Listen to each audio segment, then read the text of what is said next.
We are not doctors. Nothing in this podcast should be taken as medical advice. Consult your physician before starting any workout routine.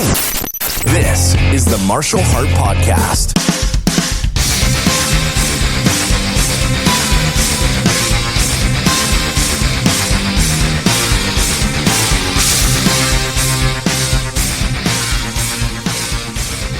Hello, everybody, and welcome back to the podcast. Today was a fairly busy day. I had my first day of cardiac rehab, which, well, we'll explain a little bit about that. I knew nothing about it going in. So essentially, there was a lot of talking, a lot of filling out of forms, and a 6-minute walk just to gauge how I was doing, I guess.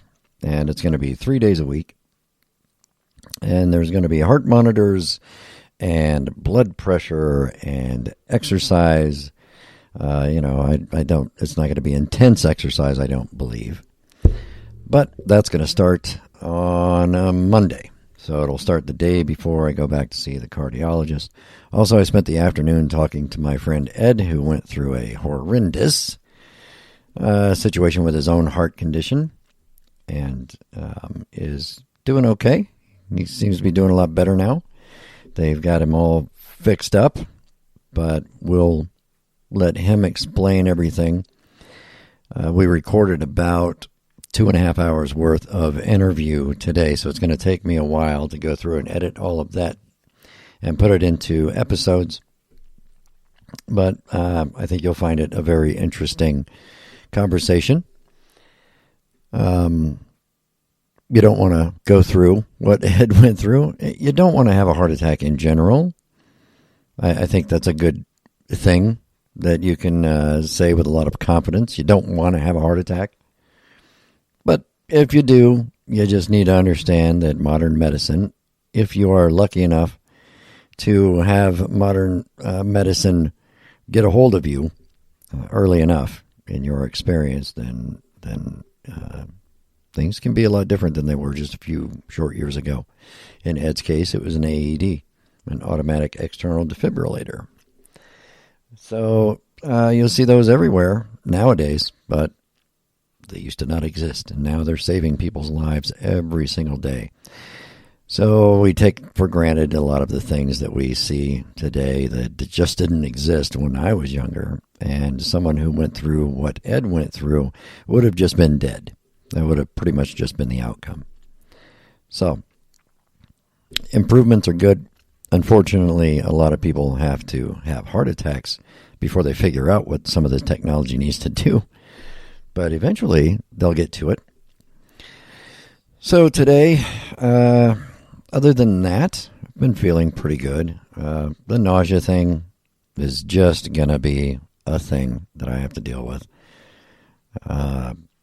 The more I talk to other patients and the professionals who are available to me for my recovery, it seems to be the medication. The medication is going to be the problem for me, and hopefully fairly soon it'll be swapped out for a different kind, and I won't have to deal with that.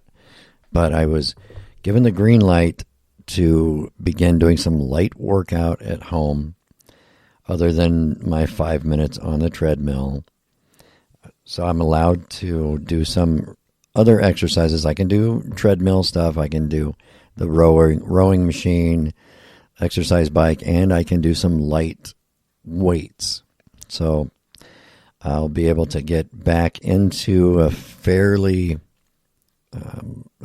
normal exercise routine. I was warned for to make sure that they are light or moderate workouts. I'm not supposed to be stressing myself or straining my heart or anything at this point. It needs to be a slow progression to work my way back to a fitness level that's going to allow me to get back to the things I love to do.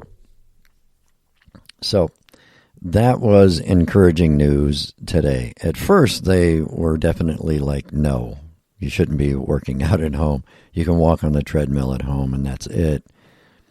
But questions and answers and going through my history and everything, they were like, okay, well, if you were doing it before you had the heart attack, It's probably okay for you to do it after you had the heart attack, but you just want to do it, at a moderate level, light to moderate, exercise. You don't want to get in there and just start really trying to kill yourself in the gym.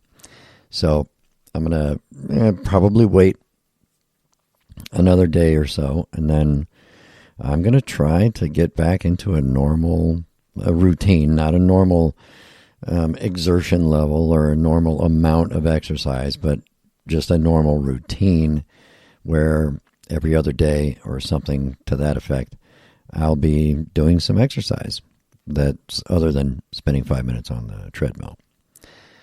So I've noticed, or getting into podcast news, I've noticed that it seems like it doesn't matter which platform we're on. The podcasts are not loud enough. So using this recording suite that comes with the Spreaker podcasting, and they give you this free suite, but it doesn't allow you to record at a loud enough level for it to work on things like Spotify and Audible. They're too quiet. You have to crank the sound up on your speakers. Like in my truck today, I tried it. I had it cranked up almost as far as it would go. So it's terrible. So what's going to have to happen is I'm going to do the recording here, and then I'm going to have to put these recordings in through processing in order to boost them enough that you'll be able to hear them better on the podcasts, because it sucks. I don't understand why it's being, dampened. The sound is being dampened that much when it goes into those systems. They have their own specifics, their standards that they put out, and they say it needs to hit these points in the recording in order for it to be acceptable. But then when it's posted on their website and it's not reaching those levels. So I don't know. I don't know how they make these decisions, but they're just wrong. And they're doing something weird to the audio on these poor people like me who are trying to just put a stupid podcast out there. But it probably has something to do with the fact that we're not paying a lot of money for this. We're not paying them to run our podcast. We're not paying for their services on all of those things. But either way, this one is going to be processed through my Audacity software so that I can make sure that it's going to reach the audio levels that will be satisfactory when you're trying to listen to it on Spotify or Apple or Audible or whatever. It seems like on YouTube it seems okay. On Spreaker it seems okay, but most people aren't going to listen to it on those two platforms because YouTube, they go to YouTube to watch videos, and it's not a video. It's just posting audio with some visuals on it. And Spreaker is not known as a place where you go to listen to podcasts. It's a place where a lot of people go and create podcasts.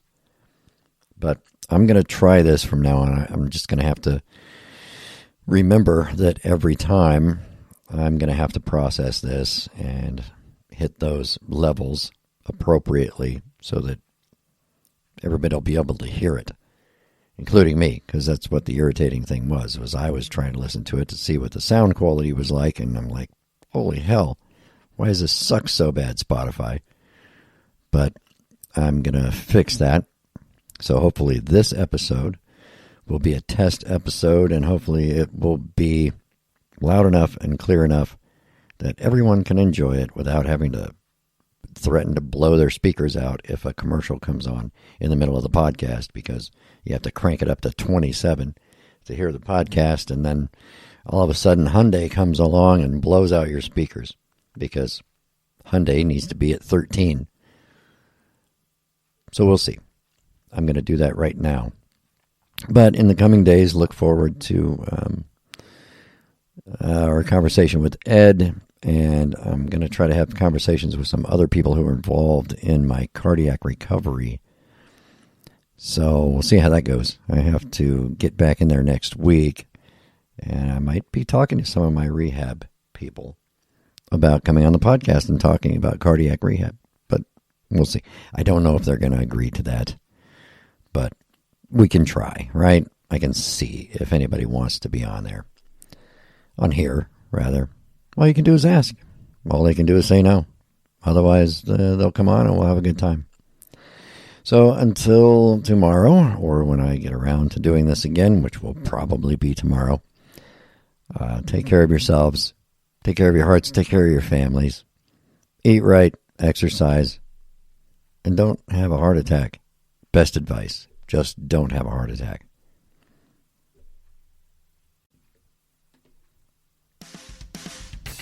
Here's the exit music. Still a little wishy-washy on the exit music. I don't know. Nobody's said anything. I don't think your outro music really has to be that interesting. But this is pretty good. No complaints about this. Anyway, have a great day, everyone.